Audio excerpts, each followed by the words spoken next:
Well, ladies, this is Julie here with Seint, and I'm going to show you this morning how to melt down your pellets.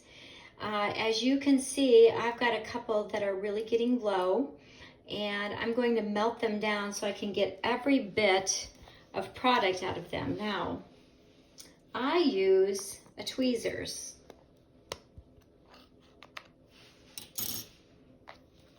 And you'll see how super easy that is. So I use the tweezers. I've turned on my curling iron or my straightener, and I'm gonna just lay this right on the straightener. And I'm gonna hold the video up close so that you can see how quickly the product starts melting.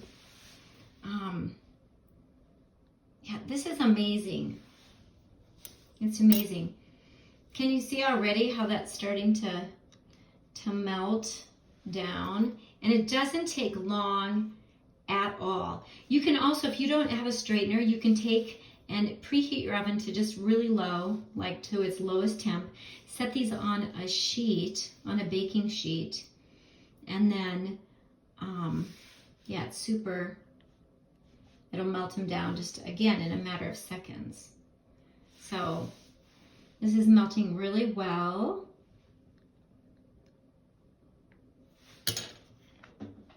I love this because what happens is you get more product out of it. See how it's all running together?